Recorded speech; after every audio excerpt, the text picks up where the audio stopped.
So ano ba yung mga basic components ng mga makinang to na tinutukoy natin? So yung kanina yung konsepto, mamaya papakita natin yung mga makina. Pero bago yun, pakita muna natin yung mga parts, no? Para mas maintindihan natin kung paano sila gumagana. So since pinag-uusapan natin dito yung spectrophotometry, pag sinabing photo, meron kang light source most of the time, or most likely, meron kang radiation source, meron kang wavelength selector. Sampling device kung saan mo nilalagay yung sample mo, meron kang detector na sumasagap nung tumagos na light from that sample, and then meron ka ring output device kung saan mo makikita yung reading, yung resulta mo. Okay? So punta naman tayo ngayon sa ikaapat na ito ng ating presentation, which is focus on atomic spectroscopy.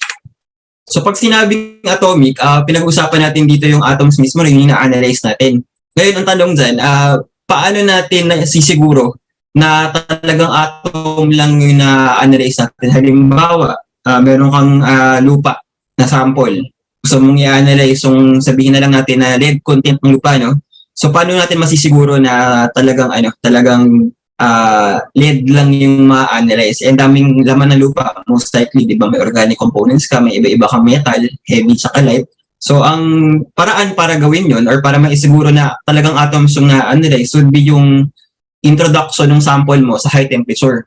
So halimbawa ng mga makina na pwedeng gamitin para sa atomic analysis or elemental analysis ay yung AAS, atomic absorption, or yung tinatawag na inductively coupled plasma naman sa kabilang banda.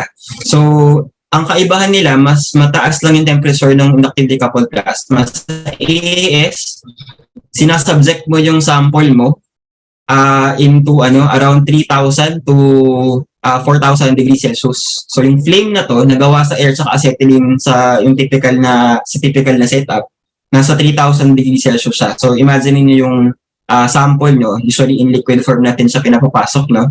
Talagang pagdating dun sa flame natin, atom na nang matitira kasi napakataas ng temperature. Sa ICP naman, inductively coupled plasma, instead na flame, gumagamit siya ng plasma. Ang advantage ng plasma or ionized gas, so most likely, most of the time ginagamit argon, no? So ang difference naman nito, mas mataas yung temperature niya. Maabot siya ng 10,000 Kelvin, okay, compared din sa 3,000 ng AAS. And then meron tayong tinatawag na XRF.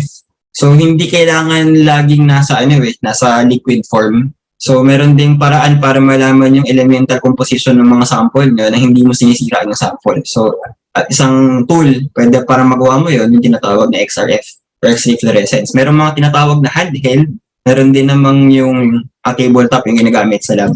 Kung nakakita na kayo siguro ng balita dati na yung FDA ay ni-report na mataas yung sabihin natin lead content ng mga laruan sa Divisoria. So paano kaya nila nalaman agad yun, no? Ang ginamit nila most likely ito, kung nag-inspection sila ng on the spot. Kasi itong makinang to, itong handheld na XRF, kaya siyang gamitin sa field. So makikita mo agad dun sa screen niya yung result ng analysis. Okay. So ito yung block diagram ng mga makinang binanggit ko kanina. So ito yung mga parts sa loob. So mahalaga rin kasi na malaman natin kung ano ba yung mga nasa loob nito, hindi na kung paano sila gumagana. Para mas maintindihan natin kung ano ba yung mga pwede maka-apekto dun sa analysis natin at kung paano ba dapat i-prepare yung mga sample.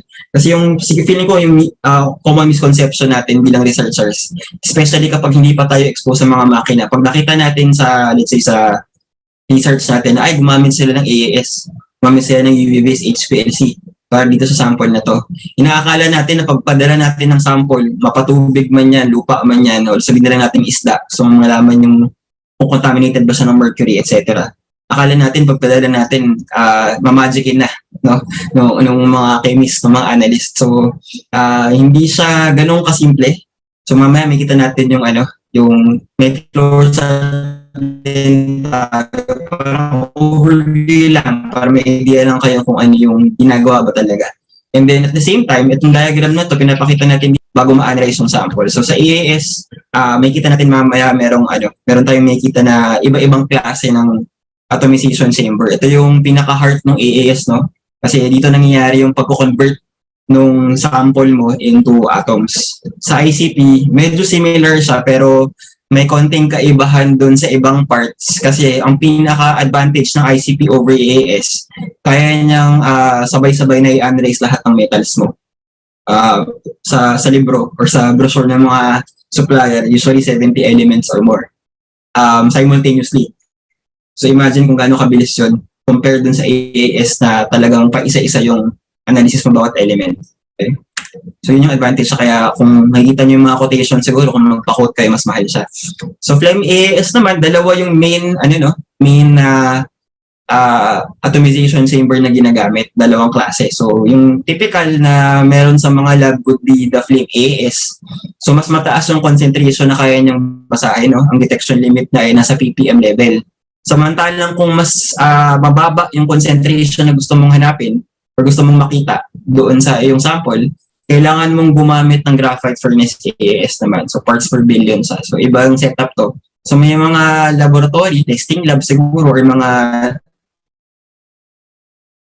research facilities na flame lang meron, iba naman graphite lang, pero may mga setup din na parehong existing yung dalawang atomization chamber na to.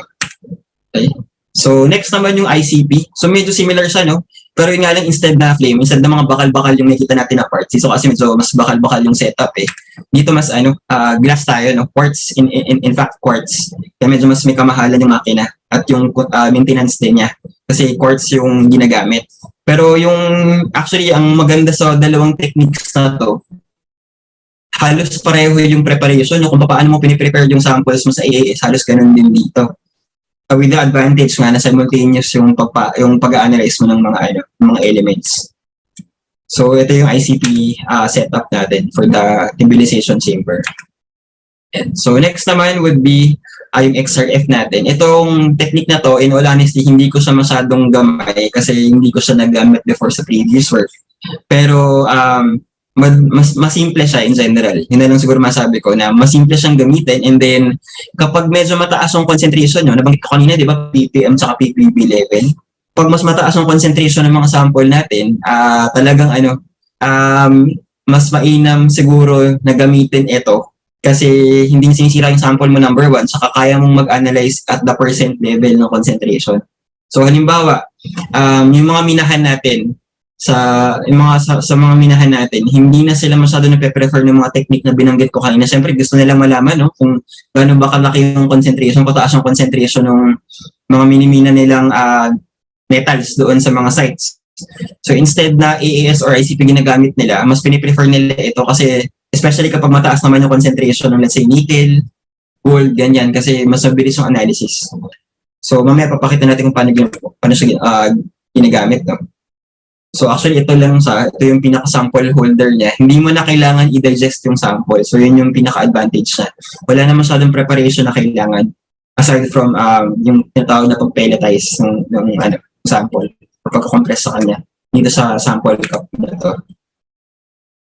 So yung meron tayong slide dito on the comparison ng mga techniques na binanggit ko kanina, no.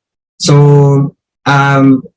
kailangan nating malaman or kailangan nating ma-identify kung ano ba yung target natin, no, na concentration ng mga elements or ng mga metals doon sa mga samples natin. Kasi iba-iba silang tinatawag na detection limit. So halimbawa, gusto mong mag-analyze ng mga heavy metals sa tubig, sa rivers, for example, so malaman kung gaano kataas yung level ng pollution o kung meron ba in the first place. So makita natin dito sa graph na yung flame AAS nasa ppb to, no? So 100 ppm, pag medyo mataas ang concentration, okay siya. Pero minsan kasi pag nakita mo yung result nakalagay negative, hindi kaya minsan 0.000 something, iisipin mo, ay wala palang lead dito, ay wala palang cadmium dito, wala palang mercury dito. Pero mali yung ganong interpretation. Bakit? Kasi maaaring hindi lang kaya ng makina na basahin or i-analyze yung level ng metal doon na existing doon sa sample mo. Baka naman kailangan mong gumamit ng isang makina na mas mababa yung detection limit. For example, in this case, yung tinatawag na ICP MS. So, fortunately, meron tayo dito sa DLS. So, in case kailangan nyo, pwede nyo ipadala yung mga samples nyo later on. Pero karamihan kasi ng mga lab, flame AAS yung meron. So, kapag hindi nyo siya na-detect dito, you can due diligence, for example, or if you have additional funds, pwede nyo siyang i-subject into ICP-MS or Graphite Furnace AAS na mas mababa yung detection limit. So actually, it will also depend on your target eh. So mamaya may kita na dun sa dulo ng aking presentation yung mga references din nating gamitin para malaman kung o para i-direct tayo dun sa tamang preparation methods. And in addition, ipapakita ko rin mamaya yung DNR administrative orders kasi doon nakalagay kung ano ba yung mga limits ng certain pollutants sa environment. So makita niyo yun mamaya. Dito naman sa kabilang figure, nakikita natin dito yung difference nila.